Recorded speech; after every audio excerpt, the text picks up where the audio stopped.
年让中国拥有了第一位真正意义上的世界超模，她是第一位登上维密舞台的东亚面孔，是第一个冲进权威模特榜 TOP 3的亚洲人，是第一个拿下了蓝血大牌雅诗兰黛全球代言人的国模之光，她就是刘雯。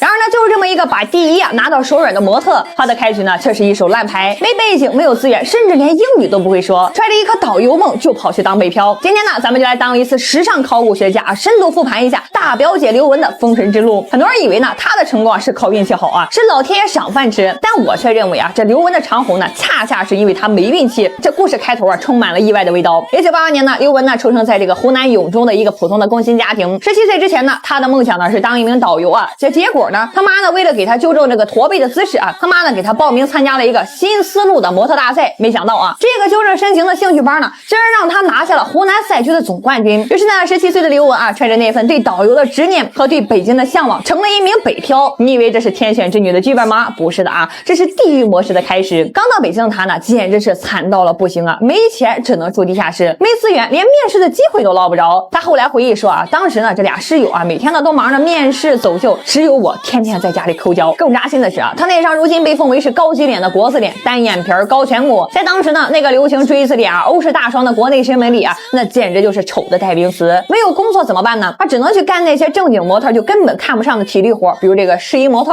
什么叫做试衣模特呢？就是给这个杂志编辑啊当活体的衣架，试穿那些个第二天要拍大片的那些个样衣。你上不了杂志，走不了秀场，薪酬呢也少的是可怜。但是刘雯呢，就把这份活体衣架的工作呢干到了极致。这没工作的时候呢，她就把自己关在了那个潮湿的地下室里，疯狂的自学。她把打零工赚来的钱呢，全部拿去买了过期的时尚杂志。她对着杂志上那些个超级名模的 pose 啊，一个个的去模仿纠正，对着镜子练到人镜合一。这份在黑暗里的死磕的笨功夫呢，终于在2006年啊，为她迎来了一道光。那一天呢，她又在给这个家人杂志啊当这个试衣模特。而当时呢，来中国指导拍摄的这个家人法版的创意总监约瑟夫卡尔呢，这个在时尚圈点石成金的教父级别的人物，一眼呢就看中了这个还在笨拙的去试衣服的女孩。3个月之后呢，刘雯顶着时尚圈神秘炸弹的头衔登上了家人的封面，这是她命运的第一次转折。但真正的血战才刚刚开始。2008年，一句英语都不会说的刘雯呢，被她的经纪公司啊扔到了纽约。她拿着一张地铁图和一本模特卡，开始了她那个堪称是铁人3项的面试之路。一天只睡3个小时啊，吃饭只敢用10分钟，一天呢要跑几十个面试。为了赶场，在后台呢用矿泉水洗头啊，那都是家常便饭。这份不要命的拼呢，换来的是她亚洲秀霸的称号。2009年，在秋冬时装周上呢，她1个月内啊连走了74场大秀，创下了中国模特走秀最高纪录，至今无人能破。她成了那个被白人主导的时尚圈不得不正眼相看的中国脸。然而呢，站得有多高啊，案件就有多冷。就在她封神的同时呢，国内呢关于她的黑料啊也开始是满天飞。那场著名的国模抱团事件爆发了，有传闻说啊，以何穗啊、秦舒培啊、这个奚梦瑶为首的小团体呢，联手孤立刘雯。他们不仅在后台给刘雯穿小鞋，更是买通稿啊，吐槽这个刘雯的脸大、胸平、长得丑。面对这些宫斗戏码呢，刘雯是怎么回应的呢？她在社交媒体上啊，霸气的回了一句啊，虚心接受，坚决不改。但她呢，真正的硬骨头还体现在另一件杀敌1000自损800的事件上。2019年啊，刘雯合作的多个奢侈品牌呢，被爆出呢，在产品设计上严重触碰了一个中国的底线。在那个无数明星啊，为了保住饭碗而选择集体沉默装死的敏感时刻呢，刘雯是第一个站出来啊，单方面宣布啊，与所有的奢侈品牌终止合作。这是什么概念？这意味着她将面临高达1.6亿的天价违约金，这意味着她将彻底得罪她赖以生存的整个欧美时尚圈。这也更意味着她过去10年呢，辛辛苦苦打下的江山很可能会因此毁于一旦。她不是不知道后果，但她还是这么做了。果然啊，解约风波之后呢，她缺席了整整3届的国际时装周。刘雯呢，被全球时尚圈给封杀的传闻甚嚣尘上。就在所有人都以为这位国模之光要就此陨落的时候呢，1年之后啊，她又在巴黎时装周上以高定开场的王者姿态啊杀了回来。她的人气不仅丝毫未受影响，反而是更加的势不可挡。她用她的硬气赢得了所有人的尊重。在心理学上呢，有一个词啊叫做内在驱动力啊，意思就是你在做一件事情的时候呢，不是为了获得外部的奖励，比如这个金钱呀、名望啊，而是为了发自内心的去追求成就感、满足感和自我价值的实现。刘雯的成功呢，就是内在驱动的终极体现。咱们可以对比一下啊，她和同期的另外2位国模啊，这个奚梦瑶和何穗。奚梦瑶呢，她的驱动力啊是更偏向外部的，她渴望流量，渴望认可，所以呢，她会选择在维密一衰之后呢，顺势加入豪门，把热度呢变现成地位。何穗呢，她的驱动力呢也同样是向外，她渴望安全感，渴望阶层跨越，所以啊，她会选择和港圈贵公子陈伟霆低调生子。这2条路呢没有对错啊，只有选择不同。但是刘雯选择呢是第3条路，也是最难走的一条路，向内求。她不需要豪门来为她镀金，气，因为他自己就是豪门，他不需要绯闻来为他加热，他只在乎自己作为模特刘雯这个品牌的价值，所以他宁愿自断臂膀也要维护自己的底线。他也会在别人都在忙着嫁人的年纪，依旧像一个劳模一样保持着魔鬼般的身材管理，活跃在 T 台之上。他用近20年的长红向我们证实了一个道理：运气呢或许能够让你红一阵子，但是能够让你红一辈子的，永远只有那份刻在骨子里的专业和那颗永远拎得清的强大的心脏。